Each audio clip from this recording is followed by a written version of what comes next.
हजुरको नाम के हो? मेरा नाम धन्यवाद। हजुरको ठेगाना कहाँ हो दाजु? ठेगाना हैवार। हैवार लेक सिन्धुली। हैवार यहाँ आएको कति समय भयो दाजु? यहाँ भयो 1 महिना आएको छ। योभन्दा पहिला कहाँ जानुभएको थियो तपाईँ उपचार? म काठमाडौँ टिचिङमा। अनि काठमाडौँबाट फर्कँदाखेरि तपाईँको अवस्था कस्तो थियो? एकदम नाजुक अवस्था थियो। अनि तपाईँ घरबाट यहाँ आउँदाखेरि कस्तो थियो अवस्था? तपाईँलाई कस्तो होस थियो कि थिएन? अनि हात गोडा कतिको चल्दो कि चल्दैन थियो? गोडा यहाँ आएपछि तपाईँलाई कस्तो भइरहेछ अहिले?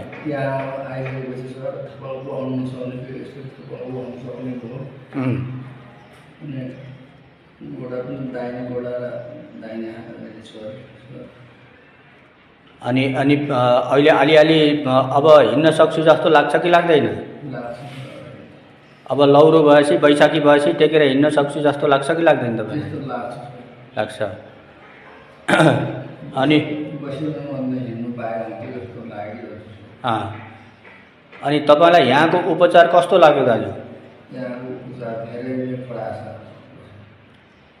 तपाईँ जस्तै अरू रोगीहरूलाई तपाईँले के भन्नुहुन्छ? धेरै राम्रो छ त्यहाँ उपचार गरिकन त्यहाँ परामर्शमा पनि डाक्टर साहब आफू खटिने बाहिर दुःखहरू भन्ने मान्छे त्यही सल्लाह दिन्छ। आफै पुरै आफै हिँड्नुहुन्छ काम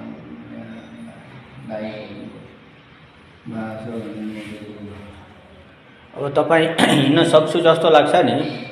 लाग्छ।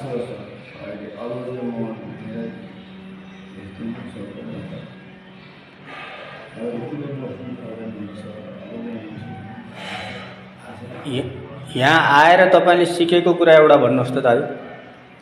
यहाँ आएर सिकेको कुरा मैले पानी खानु सिकेँ। अनि खाना के रहेछ?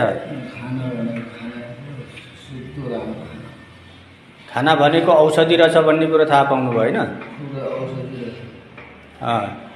खाना औषधि रहेछ। खाना मात्रै सुधार्न सक्यो भने धेरै कुरा राम्रो हुने रहेछ भन्ने कुरा थाहा पाउनुभयो होइन?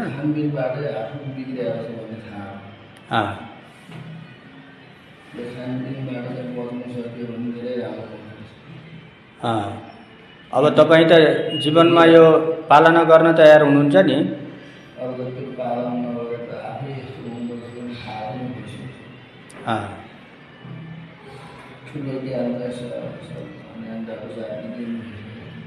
अब यहाँ के रहेछ? बिरामी बनेर आउने, डाक्टर बनेर जाने होइन दाजु? आफ्नो डाक्टर आफै हो, शरीर स्वयं डाक्टर हो होइन दाजु?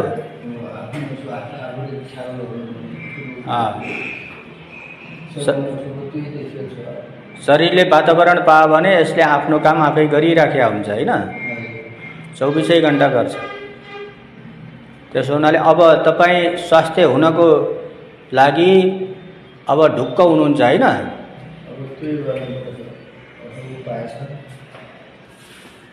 ल दाजु, तपाईँको मङ्गल होस्, शुभ होस्, स्वास्थ्य लाभ होस्।